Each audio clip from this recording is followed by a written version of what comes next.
My 11 Circle presents Crickbuzz Live. Well, not quite the monumental total that was expected from Team India, but having a look at the surface, and we'll discuss that with our guests, maybe it could just be enough with the start that they were given from Rohit Sharma and KL Rahul. Just a reminder of the final total, 179 for 5. Good finish from Virat Kohli, and then some lusty hits from Manish Pandey, and a final one from Ravindra Jadeja, getting them to 179 for 5. So honours, in fact, to both our guests in the studio, Zahir Khan and Harsha Bhogle. Zahir Khan for getting Rohit Sharma as the maximum point scorer, but Harsha Bhogle sitting on the My 11 Circle expert couch, 1 run away from your exact total. And I was going to go 171, if you remember. We just sort of last minute slipped in 178. I think it's a good score. I know, I just think that if Jadeja and Chahal bowl well, gripping little, might be a good score. Bumrah's 4 overs. See, you take that 127 run over out, where Rohit just went berserk and allowed Zach all those points. But Rohit went berserk. So it would have been 152 in 19. And have a look at the reason why we've actually separated our normal innings progression is because that 6th over got them to 27 of Hamish Bennett. The next 5 got them the same amount of runs for the loss of 3 wickets. That was completely a turnaround. Well, I mean, every time more and more cricket you see, and you'll understand it more, that how much is the importance of wickets. Yeah. You know, at any stage of the games, you take wickets and it has a direct impact on how the runs are scored. And that was something which was the only way for New Zealand to get back in that game and pull things back. And that's exactly what happened. So I think, credit to the New Zealand bowlers also that they stayed in the game. It's not easy, it is not easy when you've not taken a single wicket of the opposition and they're going so hard. The only way you can get back in the game is by picking wickets. But credit to the bowlers that they believed in it and they stayed in the game. So that is something which is the most vital component if when you see these kind of totals being pulled back. So I think, New Zealand bowlers, yes, the wicket also assisted. I felt the wicket did help the spinners, and that really added that momentum shift in that middle phase of the innings which we are talking about. And that is the good thing for Indian bowlers to look at this break. I think, they will know that there will be some kind of help in the wicket. They have to make sure that new ball is bowled really well, and don't let New Zealand batsmen to get off to a flyer, which you've seen with the Indian innings. I think, that is something which is going to be the deciding factor of this defense from the Indian bowlers. If they're able to do that, restrict them from scoring run, even if they don't pick that many wickets, set the game in the middle overs for the spinners, because there is definitely some kind of help on offer for the spinners when they bowl in the middle overs. But credit to Hamish Bennett as well. 2 overs for 40 and then 4 overs for 54, 3 for 54. So again, wickets helping him. But the very fact that Sodhi and Santner were getting the ball to stop and grip may have been reducing the number of runs for India, but it would have been good news for the Indian spinner. Even Kugelheim, 2 overs for 10, when he took the pace off, when he banged it 10, used the bounce. So that's why I think 179 will be a good score. It'll be interesting to see how he uses Bumrah, because when you're defending runs, you want to keep Bumrah overs back, maybe 18, 20, keep them back. But if you don't, new ball is the time to go after the bowling. Yeah. So whether he wants to bowl him 2 overs up front, last time he only bowled him 1 over up front. Whether he'll probably get 2 out of him and keep 2 back. Or most people who use Bumrah like that 1 over around 11, 12 and 2 at the end. You see even Mumbai Indians use him a lot like that. Try and get only 1 over in the first 6 out of him. Today he might use 2. I don't know. I think it'll depend on how Shardul bowls up front. But also if you look at, the way the wicket's been playing, obviously Virat Kohli, we saw in his body language, it wasn't the kind of Virat Kohli who'd come out and say, okay, listen, Rohit Sharma and KL Rahul have had a party, I've joined the party. You could see he was maybe a little frustrated at times, but he was also talking to Shreyas Iyer a lot and saying, listen, let's just get to a certain total. This is not 200 plus here. Well, usually when you get off to a fly, rest of the batsmen are always caught in that middle zone, where they want to keep up with the tempo, but also it's important to understand what exactly conditions have to offer. And those 3 wickets in cluster actually was going to change that momentum shift. It's not about, keeping the same tempo going. It's about understanding and making sure that, get to a respectable total, or the total which will give you the best chance of winning this match. I still feel that this is a very good total on this track. It's just the brilliance of KL Rahul and Rohit Sharma is making things look in this manner, where you're expecting that 200 mark. But I think 200 would have been above par total on this kind of a surface. I think 180 is still above par. In excess of this would have been great for Indian team. But I think that they've got enough to be able to defend and secure this series and the match. He's shown this inclination to send Dubey up. He's done it a couple of times now. I just thought on this surface, it was the most skillful batsman who would do better, but we are talking from hindsight. Yeah. We didn't know at that time, but it seems now from hindsight. So if you see, once the track started to look that way, Kohli 38 of 27, even Shreyas got only 17 of 16 with 1-6. So it became a little more difficult. I just thought Kohli at 3, Kohli should be 3s. When you're the world's best, you are reason you're the world's best. Every time I see him batting towards the latter half of the innings, I can't help but picturing that image that Ajay Jadeja has planted in our head of Kohli batting on the other side in the slums, and how he feels, how different it is from slogging at the end. Kohli, why does Kohli have to slog at the end? Kohli goes, he sets the pace, The tiger goes for the killers and the... But coming to those who did bat in among the skyscrapers in South Bombay, as it were, if you like to use that analogy, but Rohit Sharma, KL Rahul, you could see when Rohit Sharma took over, KL Rahul hit that one trademark 6 to third man. But once he saw Rohit Sharma silky smooth at the other end, he was just looking to take single and say, okay, it's your day. And Rohit Sharma, being the class batsman that he is, also understands when you're going well, you keep the strike. So at one point, Rohit had played 35 balls to KL Rahul 17. And it made sense. I mean, today is just Rohit's day. I mean, a player like him, I still think ODIs is his number one format, but a player like him, you can't keep him out for too long. And that over, particularly that over from Hamish Bennett, it was not slogging. It almost as if those 5 strokes he hit there, the 2 6s, 2 4s, he was getting better in that over with every stroke. With Rohit, it's never slogging. Correct. It's pure hitting with ease. That's something which we always see. And when he is in his elements, he's a treat to watch. So that we've seen in time and time again. And you can't keep him away for too long from having this kind of impact. And that's what great players do, isn't it? They always want to show that, okay, that's the authority. So I think Rohit Sharma is in that phase in his career where it's always about going out there and living up to that reputation. So it's always a treat to see him when he gets going. Certainly is, and you could see how disappointed it was because he just looked set for a big one. And I think in Combox you sort of put the curse on him. Already started talking about 3 figures, I believe. But the Combox is the most prolific wicket taker anyway. Some people think it's my tweets, but I think the Combox does even better. Yeah, I'd like to see them bowl well to Munro early on. He's the one left-hander in the top order, right? Because you look down that side, there isn't another left-hander till Santner comes. Because you got Ross Taylor, Colin de Grandhomme, Tim Seifert, they're all right-handers. I think if you get Munro early, you can bring Jadeja into the game early and the captain will have much more flexibility.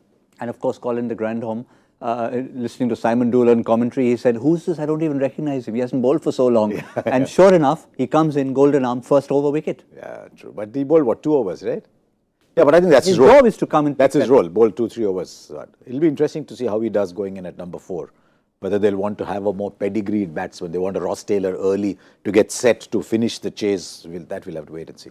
But if you did tune in to My 11 Circle Presents Crickbuzz Live at the start, we teased the fact that on 27th of January 2018 was the first Crickbuzz Live show. It was an auction special with Joy, with Gaurav Kapoor and Harsha, and sort of 2 years and a couple of days. It's good to look back at that time. It's great fun. At that time, no one knew what Crickbuzz Live was going to become.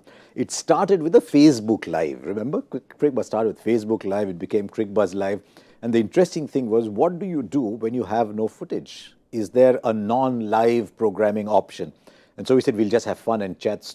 And then you came along and Zach came along. Now Viru's sitting upstairs. So many people have come by here.